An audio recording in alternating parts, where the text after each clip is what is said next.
Hey, welcome back to Unbridled. So today's video is kind of different.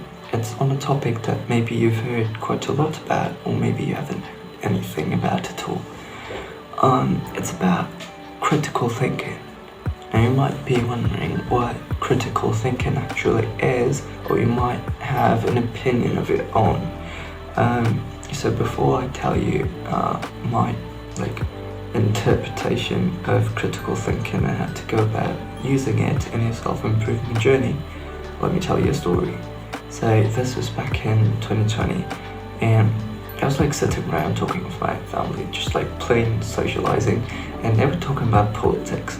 Now I never had much of a interest in politics, and I was pretty much clueless about all the stuff that was going on, except for I knew that COVID was a big thing. So my family was talking about all these different policies and shit that was being implemented all over the world. And let's say person one laid down an argument. Let's call that argument A.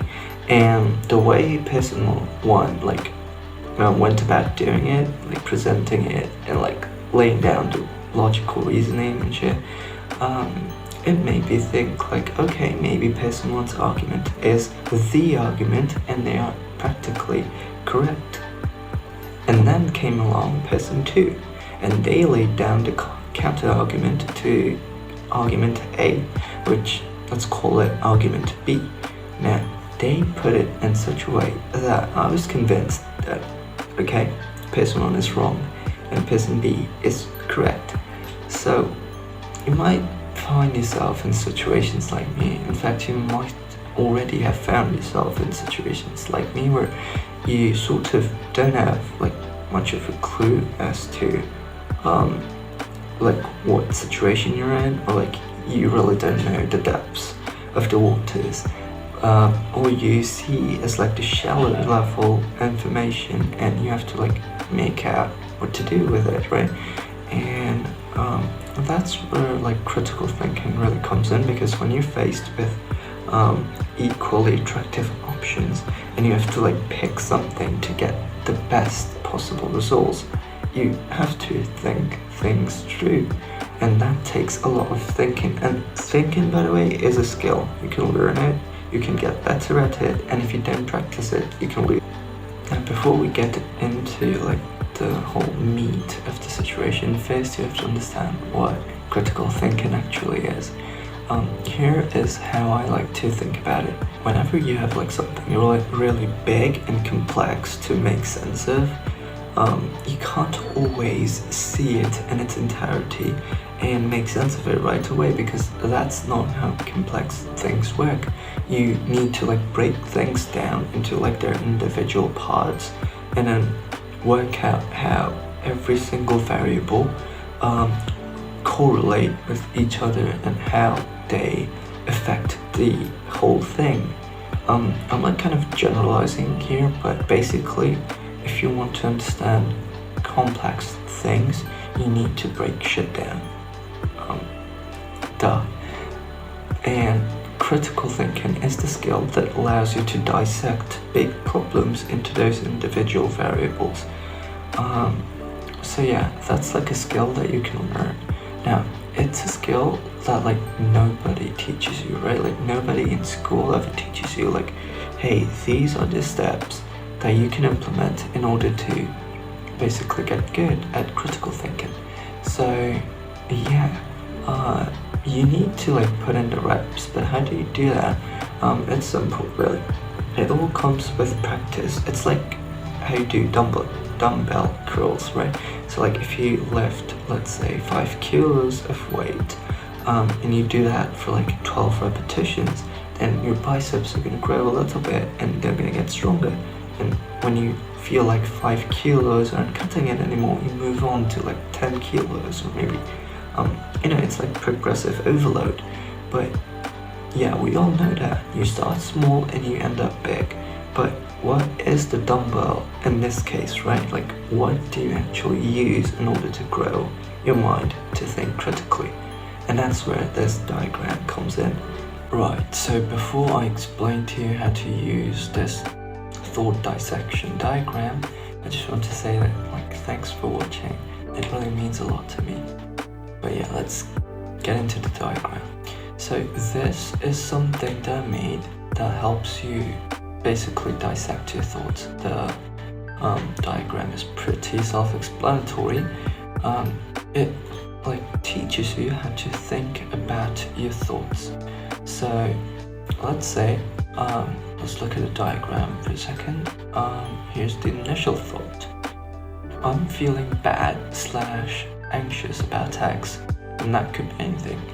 But that's the normal thought that you have. You have millions of these per day, and it's recognizing that you're having this thought, and then questioning the feeling, what exactly is it that's causing me to feel this way, or that's causing me to have this thought. And then you question the origin of it. So where is it coming from / did I get influenced by something?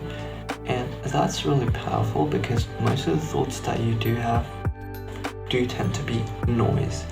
And what does that mean? Well, it's basically stuff that's coming from your environment that's causing you to feel / think a certain way.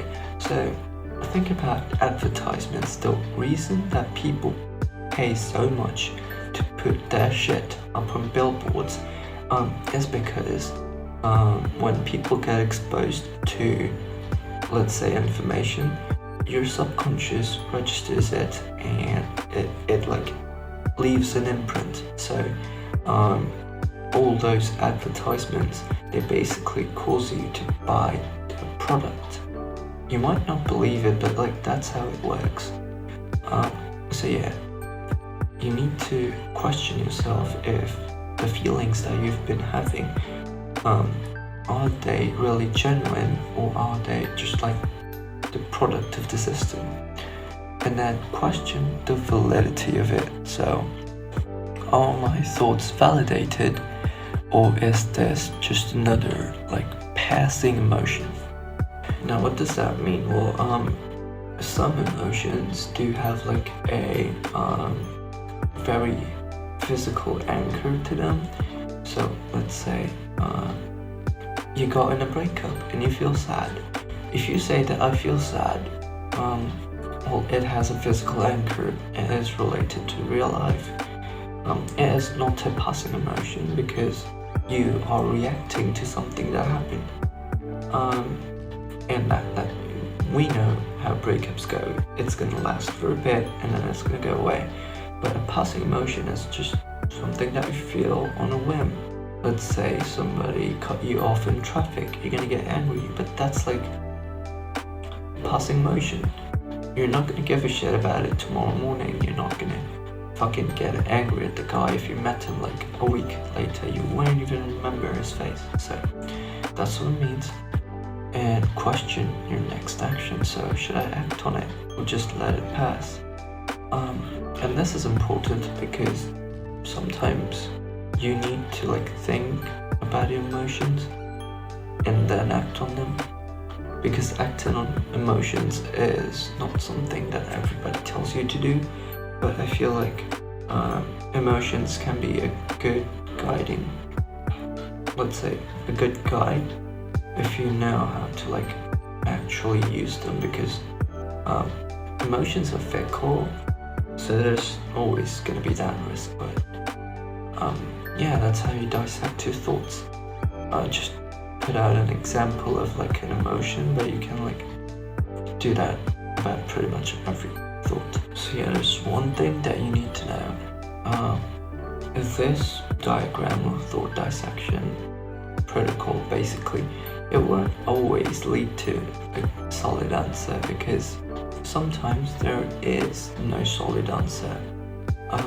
But it helps you avoid circular reasoning. So let's understand what circular reasoning is. Well, it basically means that if you say phenomenon A is the cause of phenomenon B, but phenomenon B happened because phenomenon A occurred, That's like circular reasoning.